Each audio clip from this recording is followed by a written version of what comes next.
जिंतूरची उलटी नदी घेणार मोकळा श्वास, नदी संवर्धन अभियानाचा उत्साहात शुभारंभ। पालकमंत्री मेघना बोर्डीकर यांच्या नेतृत्वाखाली दीपस्तंभ प्रतिष्ठान व नगर परिषदेचा पुढाकार। जिंतूर प्रतिनिधी रामप्रसाद कंठाळे। जिंतूर शहराचे वैभव आणि ऐतिहासिक ओळख असलेल्या बाण उलटी नदीला आता नवसंजीवनी मिळणार आहे। नदीपात्रात साचलेली घाण, कचरा आणि गाळामुळे निर्माण झालेली दुर्गंधी व आरोग्याचा प्रश्न लक्षात घेता राज्याच्या पालकमंत्री नामदार मेघना बोर्डीकर यांच्या नेतृत्वाखाली नदी संवर्धन कामांचा भव्य शुभारंभ करण्यात आला। दीपस्तंभ प्रतिष्ठान आणि नगर परिषद जिंतूर यांच्या संयुक्त विद्यमाने हे अभियान राबवले जात आहे। युवा नेतृत्वाच्या उपस्थितीत प्रारंभ। या महत्त्वाकांक्षी उपक्रमाचा प्रारंभ दीपस्तंभ प्रतिष्ठानचे युवा नेते ध्रुव साकोरे यांच्या प्रमुख उपस्थितीत झाला। नदीकाठी असलेल्या मंदिर, मस्जिद आणि दर्गा परिसरात येणाऱ्या भाविकांना दुर्गंधीचा मोठा त्रास सहन करावा लागत होता। ही बाब लक्षात घेऊन युद्धपातळीवर हे स्वच्छता अभियान हाती घेण्यात आले आहे। नदी संवर्धनाचे नियोजन 2 टप्प्यात काम। यावेळी बोलताना ध्रुव साकोरे म्हणाले की पहिला टप्पा नदीपात्रातील संपूर्ण गाळ आणि कचरा काढून पात्र स्वच्छ केले जाईल। दुसरा टप्पा पात्राचे पिचिंग आणि स्क्रीनिंगचे काम केले जाईल। सांडपाणी व्यवस्थापन, शहरातील नाल्यांमधील सांडपाणी फिल्टर करून ते शेतीसाठी वापरण्याचे नियोजन आहे। स्वच्छ जिंतूरसाठी ऍक्शन प्लॅन। नगराध्यक्ष प्रतापराव देशमुख यांनी यावेळी नागरिकांना आश्वस्त केले की येत्या 2 जानेवारी रोजी आमची नवीन टीम पदभार स्वीकारणार आहे। त्यानंतर पालकमंत्री मेघना बोर्डीकर यांच्या मार्गदर्शनाखाली शहर धूळमुक्त करणे, स्वच्छ पाणी पुरवठा आणि प्रभावी कचरा व्यवस्थापनावर आमचा भर असेल। यांची लाभली प्रमुख उपस्थिती।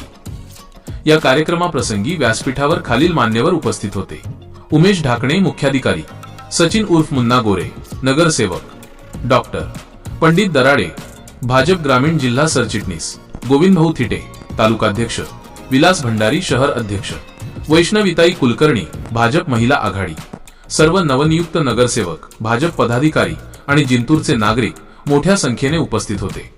थोडक्यात सांगायचे तर या उपक्रमामुळे जिंतूर शहराचा पर्यावरणीय चेहरामोहरा बदलणार असून नागरिकांनी या मोहिमेचे मोठ्या उत्साहात स्वागत केले आहे।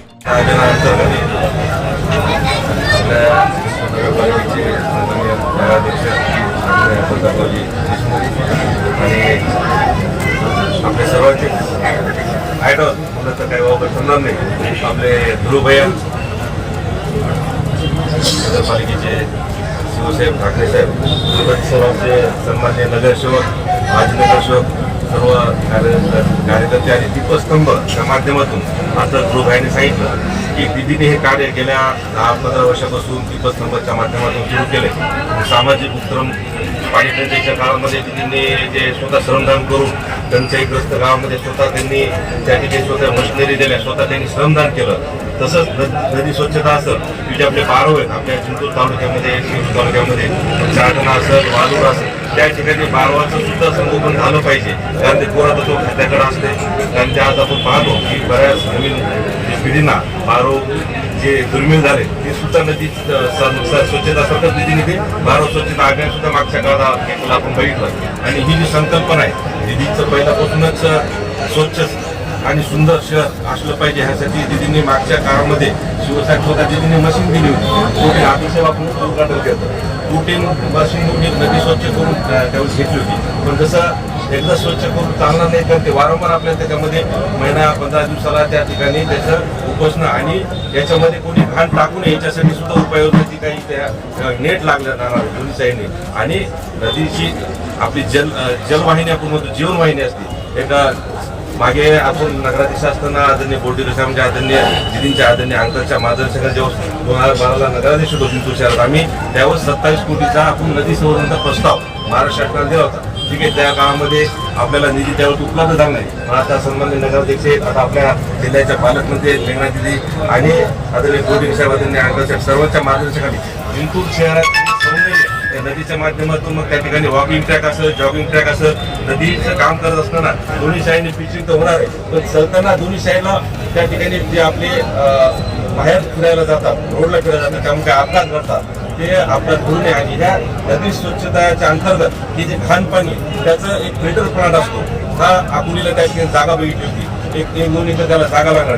हे पाणी स्वच्छ करून ते पाणी पुनर्वापरासाठी कसं सिटीला देता येईल हे सुद्धा त्या ठिकाणी युनिट त्या फिल्टर प्लांट बसणार आहे। आणि जेवढे ह्या नदीच्या अंतर्गत जेवढे काही मंदिर संस्था दर्गा येतात, मस्जिद येतात, ते जेवढे स्मशानभूमी येतात त्याचा सुद्धा विकास या अंतर्गत होणार आहे. तर त्यावेळेस प्रस्ताव जो आपण देतात हा टोटल विकास होणार. आणि आता सुधारित अजून काय काय चांगलं करता येईल, आपले संबंधित नगरपालिका आपले ध्रुवभाई असतील, आपले पालकमंत्री दिदी साहेब असतील आणि सगळ्यांचं मार्गदर्शन घेऊन याच्यामध्ये चांगलं काय शहरासाठी करता येईल. कारण दिदीचं विजन आपल्या सर्वांनी बघितलेलं आहे. चांगलं काम, चांगलं शहर, स्वच्छ आणि सुंदर शहर कसं असलं पाहिजे, दिदीची ब्लूप्रिंट तयार आहे. त्या पद्धतीने आपण सर्वांनी त्या ठिकाणी उपस्थिती आपली लाभली आणि आपलं सर्वांचे कर्तव्य आहे स्वच्छ, जसं आपल्याला आपलं घर असं वाटतंय, आपला परिसर असतो तसं सुद्धा शहर ही आपली जबाबदारी की आपलं शहर सुंदर असण्यासाठी आपण जे आपली घंटागाडीच्या माध्यमातून कचरा त्या घंटागाडीवर टाकणं म्हणा, की ह्या ठिकाणी नदीमध्ये आपण जे घाण टाकतो ते न टाकता शिवसाहेब आपण यांना ह्या ठिकाणी जर घंटागाडी उपलब्ध करून दिली तर ती ही घाण नदीमध्ये न टाकता आपल्या घंटागाडीतून ते कलेक्शन करून ते बाहेर देईल. तर ह्या ठिकाणी बरेच जणांचे मागे निवेदन आले होते की बाबा ही घाण जी आहे ठिकाणी नदी पडल्यामुळे तो वास येतो. तर ह्या ठिकाणी आपलं सत्यमाता मंदिर असेल, संतोष माता मंदिर असेल, अशी दुर्गंधी येणाऱ्याला जी त्रास होतो ते होणार नाही. आणि घंटागाडी माध्यमातून ते कलेक्शन झालं तर या लोकांचे त्यांना पर्याय उपलब्ध होईल. त्याच्या या निमित्ताने मी आपले सर्व या ठिकाणी जे आहेत व्यापारी आहेत, नागरिक त्यांना आवाहन करतो की आपण या ठिकाणी घंटागाडीमध्येच तो कचरा किंवा घाण टाकावी आणि नदी स्वच्छ ठेवण्यासाठी आपलं सर्वांचीच कर्तव्य आहे, आपलं सर्वांची जबाबदारी आहे. आपण नागरिक सुद्धा नागरिक आहोत एवढं त्या ठिकाणी मी आवाहन करतो. 2 शब्द संपवतो.